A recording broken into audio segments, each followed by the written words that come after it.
November 2-3 uniform, Fairbanks radio, looking at the radar imagery. I am seeing light to moderate precipitation layers on the entire north portion of the radar. There's a good chance that it's just smoke, though. I think it's probably best to go foothills, how low this is getting. Rapidly degrading weather combined with my poor aeronautical decision making got us into this situation over the mountains in the middle of Alaska. This is a scenario in general aviation that usually ends in a fatal accident. As is, are we in general aviation adequately prepared for terrain avoidance scenarios like these? No, we're not. And we're going to talk about that in this episode. Welcome to part 5. Artifact for icing and cloud and mountain obscuration. Pilot weather reports are appreciated. Contact Homer Radio on 123.6 for traffic advisories. Advise on initial contact. You have November. Homer Radio, Skyhawk 2423 uniform. We are 10 miles out. We're going to plan straight in, runway 22, and we do have November. Homer 2423 uniform, Homer Radio. Traffic is a state maintenance vehicle doing a runway inspection. In the previous episodes, we've covered a slew of fatal accident scenarios, including rejected takeoffs, spatial disorientation, mishandled abnormals, loss of thrust on takeoff, loss of speed awareness, unstabilized approaches, and messed up go-arounds. In this episode, we're covering terrain collisions, loss of ADAHRs or primary flight instruments in flight, and autopilot failures. This entire series follows along with the AQP supplement document available on aviation101.com. I also just released the 50-sheet AQP flight review checklist notepads on the eStore, which are great for both pilots and instructors to kind of help streamline this AQP training both on the ground and in the air. Head over to aviation101.com and download that PDF and grab yourself some of those AQP notepads, and you're all set to start this continued education grassroots training material. Or you could use the OBS button. Or that, yep, that's another way. You know what this stands for? Omnidirectional bearing selector, but what's your answer? Orange Blossom Special. That's right.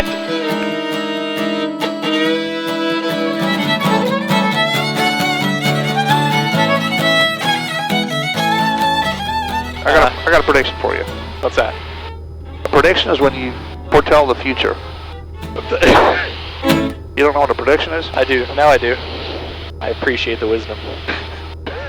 We're starting to get that smoke mix. Yeah, smoke mixed with precip. November 2-3 uniform, Fairbanks radio, looking at the radar imagery. I am seeing light to moderate precipitation layers basically on the entire north portion of the radar, north of Fairbanks. There's a good chance that it's just smoke, though. CFIT, controlled flight into terrain. The key word is controlled. CFIT is unfortunately another huge killer in general aviation. One of the many examples of a fatal CFIT accident was Caravan 803 Tango Hotel on March 1st, 2017. The pilot reported to work for a day of flying, and on a leg flying across the Aleutian Peninsula of Alaska over some terrain, he encountered low weather, tried to pick his way through it, and ended up impacting the mountainside. While I was in Alaska doing a bunch of flying, Chris, my instructor, explained to me how much of a problem CFIT is, especially up there. So one of the leading causes of accidents in Alaska is CFIT. Because people get into situations like this, or trying to get into an airport, and things start to close down on them. I'd say in our area, it's less of an issue than it is like on the West Coast, but it's still something that's fairly prevalent. So in the Cirrus, what do you have for terrain? I do have a terrain awareness system. I have I have two. I have a backup system. Of course, ForeFlight has it. It's loaded. What tools do you have at your disposal while you're in the airplane? Primarily my eyes. Well, if you get too low, ForeFlight will start screaming at you. Right. And saying, obstacle, warning, warning, terrain. So on ForeFlight, are you aware of all the tools on ForeFlight that you can use to avoid terrain? Probably not at all. I can tell you for a fact I'm not. Yeah. In this situation with Chris and I, we both were okay with the situation until we lost sight of the terrain ahead that we were going to need to outclimb. At that moment, we both made the decision to do something about this, and that's when I put to use the tools I had in the cockpit with me, and we were able to get ourselves out of that situation. I think it's probably best to go foothills, how low this is getting. Yeah, we're just going to head towards lower terrain. Are we low right ahead though? Uh-huh. Okay. Yeah, we're okay. That was just a pocket of light to moderate precip. Yeah, that got pretty sketch for a second. Yeah, I was kind of like on the edge of wanting to turn around. We're we're just gonna fly this direction for a little while. Yep. We'll take our time. So you can see with the breadcrumbs on ForeFlight here, what we were doing, we were coming down here, the green line is what I'm looking at.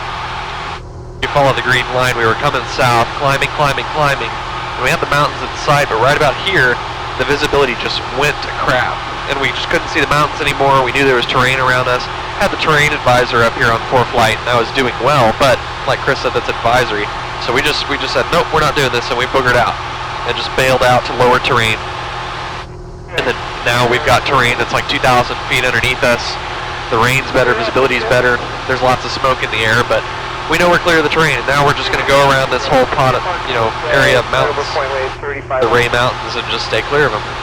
Can't be afraid to turn around and just totally bail out like we just did. Just bail out. And the ceilings were coming up. It looked like things were going to improve for us a lot. And then the visibility just dropped out from under us. Yeah, then it's just like we hit a wall of rain that didn't really look like a wall of rain coming. It just slowly, it's almost like it started raining on top of us. Yeah. Controlled flight into terrain is just that, controlled flight. The controls were working and the aircraft was fully responsive to inputs at the instant of impact. It's just that the pilot wasn't exactly aware of where the terrain was and did not position the controls in a way that would avoid the terrain. So, how preventable are these CFIT accidents? Very. In this day and age, we have so many inexpensive gadgets in the cockpit that can give us so much awareness, but we need to be familiar with and know how to use them to our advantage in both normal and abnormal situations. That tower showing up yet? Yeah, we see it. It's right up here. Oh, I see. There you go. Yeah, I see it. Yeah, perfect. See, now it's a big red tower right in front of you on the iPad. Can't miss it. Can't miss it. There it goes. Obstacle advisory. Yep. That's on the 430. That's what we're looking for. Obstacle ahead. Obstacle ahead. See that? You can't miss that on synthetic vision. It's so important to have these types of pages up. You may not have terrain warnings turned on.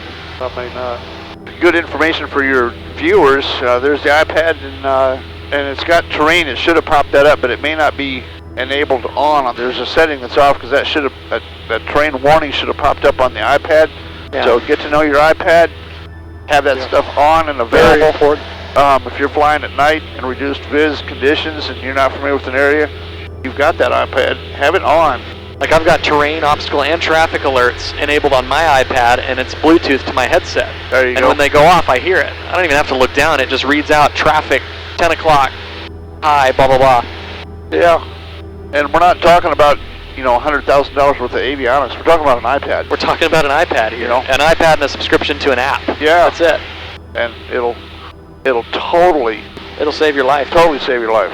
All right, yeah, let's head into San Marcos and ask for the option. Accidents involving an airplane flying under control into an object or terrain are rarely survivable, but they're almost always preventable. Know how to use your equipment and your tools and be proficient with using them. In the middle of a high-stress situation is not the time to teach yourself how to use ForeFlight or the equipment installed on your panel. That leads me to the next topic, loss of primary flight instruments in flight. On February 8, 2020, Citation 501 Romeo Golf broke apart in flight over northern Georgia after experiencing a loss of primary flight instruments on the flight deck. ATC asked the crew if everything was alright after noticing the Citation's heading and altitude wandering, and the pilot said that there was an issue but that it's quote okay now. ATC continued to ask if they need assistance and even suggested they turn back and solve the issue on the ground. The pilots continued on. After climbing up a bit, they confessed to ATC that they had lost their primary flight instruments on the left side and were working off the right side instruments, and they were also having issues with the autopilot. They soon entered a spatial disorientation-induced ascending left turn and dropped off radar. The airplane broke apart in flight due to overspeed, and all 4 people on board were alive inside the wingless fuselage during the 90-second plummet from about 12,000 feet down to impact. In the end, there were no survivors, and the debris field was scattered across an area about 7,000 feet long. The pilots at the Citation denied multiple offers of assistance from ATC, and they never declared an emergency, even though one clearly existed. Alright, looking good. You just lost your PFD there. Okay. So if this were to happen in flight, what would your What would be your first reaction here? My first reaction would be to level the airplane. That's Precisely, the first thing. precisely. Because you don't want to be turning in a turn and then lose focus. And now you're trying to dick with other stuff, and you're trying to fix the And then I will problem. be looking here. I've lost I have my airspeed, so I know I'm good here. I've got my AI, and I know I'm still climbing. Right now. So everything looks normal to me. Mainly keep your pitch correct, keep climbing. What I would do is I would climb to a safe altitude, and then I would start, provided I was VFR, and then I would start to diagnose the problem.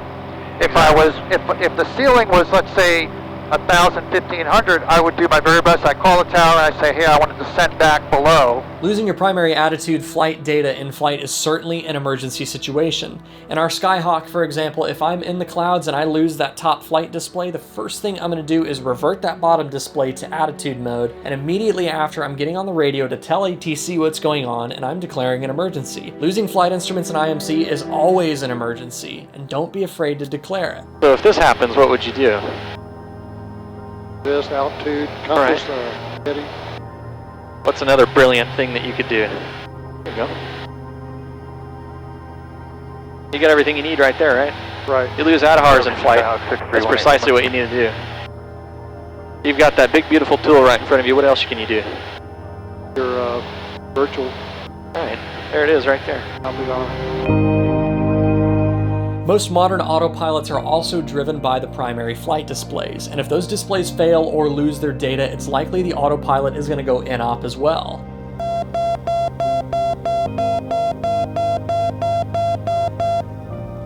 What was that?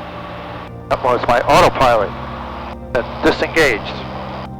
All right, so that's how you can identify that, right? That's correct, yes. Will that happen anyways if your unit completely loses power? I don't know. Okay. I don't know. Never tried that. That'd be a good thing to look up. Yeah, exactly. Because if you don't get the tone, well then you never know if, Well, one thing that happens is I've had passengers hit this.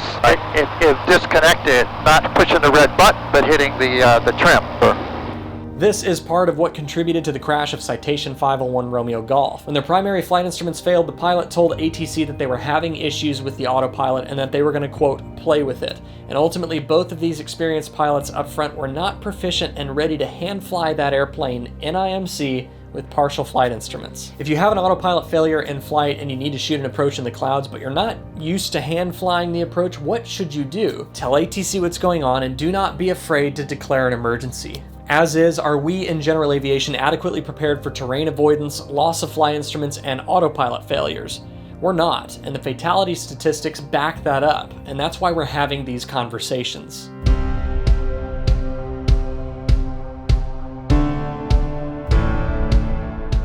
These fatal scenarios are preventable. That's why we're discussing them here. The key to prevention here is practice and proficiency. I hope you got something out of this video. We're aiming for this video series to be a guide for both pilots and instructors to start the conversation to address the general aviation fatal accident rate and what we can do as a community to be a part of the solution.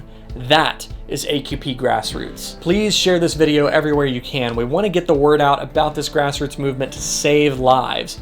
And that starts right here. So please share this video with every pilot that you know. I encourage you to go download the AQP supplement document and go grab some of those AQP flight review checklists on the Aviation 101 e-store. If you'd like to support what we do here at Aviation 101, you can shop merch and gear on the e-store, and you can join the exclusive community on Cockpit Club to see monthly live streams, giveaways, and exclusive content, of which will be the full-length briefings, flights, and debriefs of all the pilots from this series. Those are coming soon to Cockpit Club. Be sure to subscribe and turn on those notifications so you don't miss the next part of this series. And until next time, I want you to stay happy, healthy, and current. And most importantly, stay proficient. Know what tools you have available and be sure you're proficient in using them. Go out and practice. Fly safe. We'll see you next time.